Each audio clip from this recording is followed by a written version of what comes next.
नमस्कार, मैं अशोक कुमार पांडे और स्वागत है आपका। कल विनेश फोगाट लौटकर हिंदुस्तान आई, पेरिस से लौटकर भारत आई, दिल्ली में एयरपोर्ट पे उतरी और जिस तरह का उनका स्वागत हुआ, ऐसा लग रहा था कि आप गोल्ड मेडल तो छोड़ दीजिए, शायद उससे भी ऊपर कोई डायमंड मेडल या फिर कोई प्लेटिनम मेडल जीत के आई हो। इतनी जबरदस्त भीड़ वहां पर उभरी थी और इतना जबरदस्त उनका स्वागत हुआ कि देखकर दिल खुश हो गया कि देश ये पहचानता है कि हमारी बेटी वहां से हार के नहीं, जीत के आई है। 100 ग्राम वजन के लिए जिस तरह से उसको डिस्क्वालीफाई किया गया, काश उसकी जांच होती तो उसके असली गुनहगार बाहर निकल के आ पाते।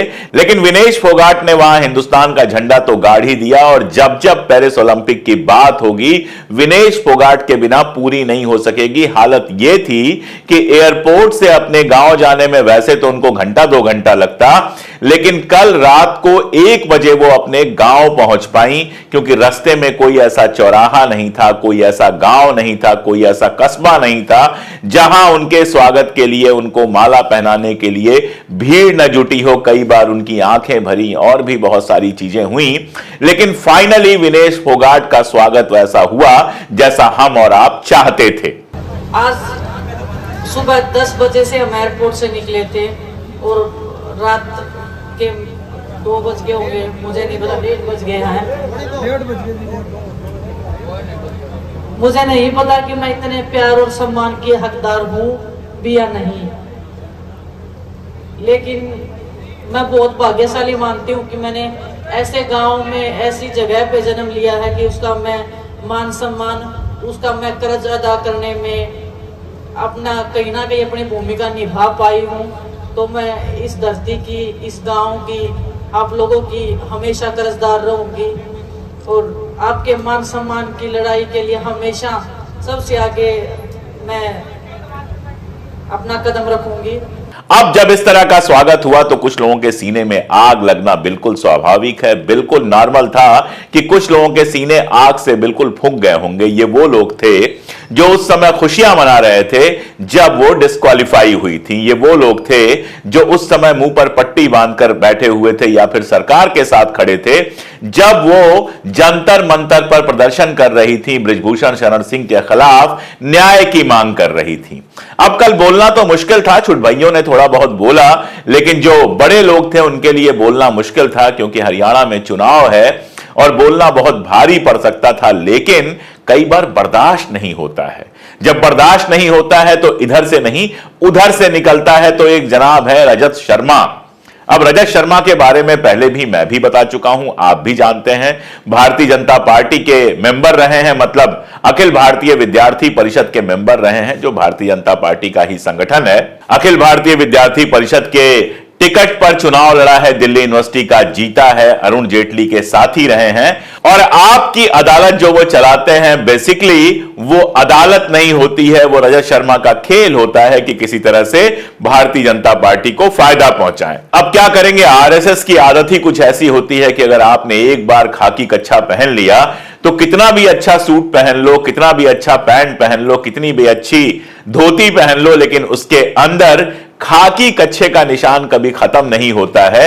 आपके अंदर वाला आरएसएस वाला जो होता है वो हमेशा उबलता रहता है, उछाल मारता रहता है। आपको याद होगा यही वो रजत शर्मा है जिन्होंने चुनाव के ठीक पहले मोदी जी की एक बंद कमरे में आम सभा करवाई थी। जी, इंटरव्यू नहीं करवाया था, वो आम सभा थी, चुन चुन के लोगों को बिठाया गया था और वहां पर राहुल गांधी का गंदा मजाक उड़ाया था। मीडिया तो इनको कहा ही नहीं जाना चाहिए, मीडिया कहने का मतलब तो कुछ बनता ही नहीं है। ये नेशनल मीडिया अगर होते तो इस तरह का घटिया काम नहीं करते। अगर उनको वहां पर मोदी जी को बुलाना था तो फिर उनको राहुल गांधी के लिए भी एक प्रोग्राम करना चाहिए था, दोनों से सवाल पूछना चाहिए था। और राहुल गांधी का जिस तरह से उन्होंने मजाक उड़ाया था, चुनाव नतीजों ने थप्पड़ मारा जोर से उनके गाल पर, जिसकी आवाज अब तक आती है। एक केस में भी फंसे हुए हैं, कांग्रेस की नेता है रागिनी नायक, उनके साथ एक बातचीत में उनके ऊपर आरोप लगा कि उन्होंने गाली का प्रयोग किया है। मामला हाई कोर्ट में है, उस पर कुछ ज्यादा मैं नहीं कहूंगा। लेकिन आज सुबह सुबह विनेश फोगाट के स्वागत को लेकर उन्होंने एक ट्वीट किया। वो ट्वीट आप स्क्रीन पे देख रहे हैं, मैं पढ़ देता हूं। लिखते हैं, चैंपियन विनेश को सिर आंखों पर बिठाओ, मान दो वो देश का गौरव है, पर हरियाणा में इलेक्शन है, इसलिए उसे अपने ट्रॉफी की तरह मत घुसाओ। खेल में राजनीति मत घुसाओ। बृजभूषण शरण सिंह भी नेतागिरी करते थे, बीजेपी को धमकाते थे कि वो एसपी में चले जाएंगे और 4-5 सीटें हरवा देंगे, पूरी कुश्ती बर्बाद कर दी, वगैरह वगैरह वगैरह। ये सारे गाने वो गाते रहे। तो ये लंबा चौड़ा ट्वीट हमारे रजत शर्मा जी, जो तथाकथित रूप से पत्रकार हैं, इंडिया टीवी चलाते हैं, आपकी अदालत चलाते हैं, उन्होंने ये लंबा चौड़ा ट्वीट किया। अब ये ट्वीट किया, इसके पीछे की मंशा तो आप समझ ही रहे हैं। जो सीने में जलन और आंखों में दर्द था वो निकल के कहीं ना कहीं से आना ही था, तो इसमें आ गया। अब कुछ बातें इसमें लिखी हुई हैं, कह रहे हैं कि बृजभूषण शरण सिंह राजनीति करते थे।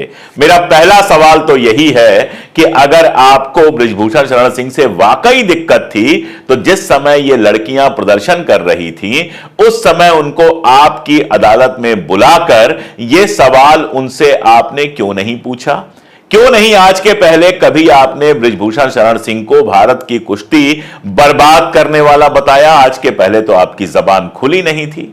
अब जब विनेश फोगाट ने वहां जाकर साबित कर दिया कि वो कितनी महान खिलाड़ी हैं, विश्व की नंबर 1 खिलाड़ी को उन्होंने परास्त किया, तो आपको बृजभूषण शरण सिंह बुरे लगने लगे। आपकी बात मानी जाती, आपकी बात को सही समझा जाता अगर आपने बृजभूषण शरण सिंह पर पहले सवाल उठाया होता। और जिस समय ये लड़कियां जंतर मंतर पर आंदोलन कर रही थीं, कम से कम एक ढंग का प्रोग्राम इनके पक्ष में करके बृजभूषण शरण सिंह को सबके सामने नंगा कर दिया होता। लेकिन तब तो आप चुपचाप बैठे थे, सरकार की लाइन ले रहे थे, और अब जब विनेश का स्वागत हो रहा है तो आपके सीने में दर्द हो रहा है। इसमें एक बड़ी मजेदार बात करते हैं, खेल में राजनीति को मत घुसाओ।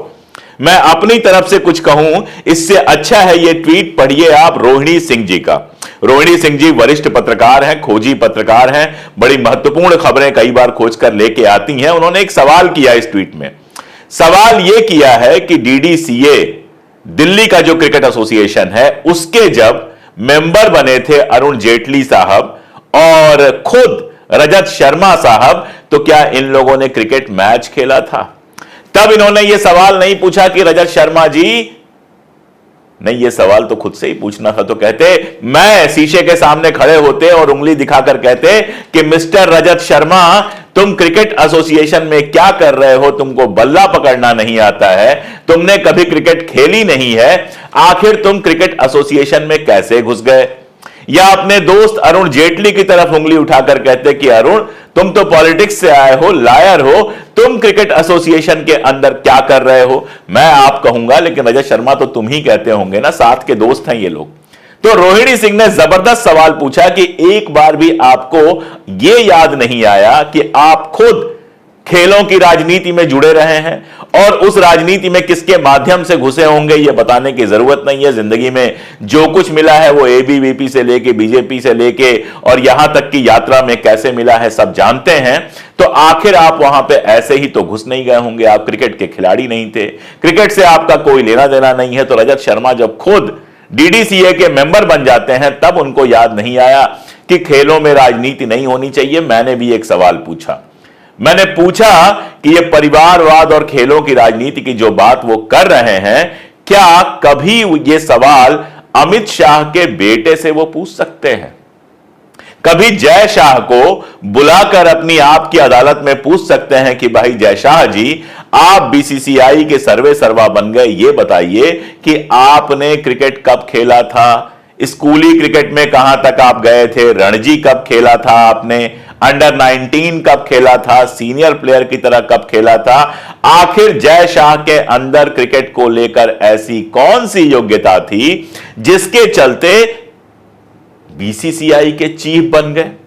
सवाल तो उन्होंने अनुराग ठाकुर से भी नहीं पूछा होगा, धूमल साहब के बेटे थे, क्रिकेट कभी जिंदगी में खेला नहीं था, क्रिकेट का एक अनुभव होना जरूरी था, तो उनको बाकायदा हिमाचल की टीम में शामिल किया गया। एक रणजी मैच में उन्होंने हिस्सा लिया, पहली ही गेंद पर शायद 0 पर आउट हो गए। अब पहली गेंद पे हुए, दूसरी पे हुए मुझे नहीं याद है, लेकिन यह पता है कि 0 पर आउट हुए। उसके बाद जिंदगी में कभी क्रिकेट नहीं खेला क्योंकि एक ही मैच का अनुभव काफी था, और उसके बाद क्रिकेट बोर्ड में घुस गए, उसके सर्वे सर्वा बन गए अपने प्रदेश के। तो कभी यह अनुराग ठाकुर या प्रेम कुमार धूमल से रजत शर्मा पूछ सकते हैं कि खेलों में पॉलिटिक्स क्या कर रहे हैं? इनको दर्द कल तब हुआ जब दीपेंद्र सिंह हुड्डा गए स्वागत करने के लिए विनेश फोगाट का।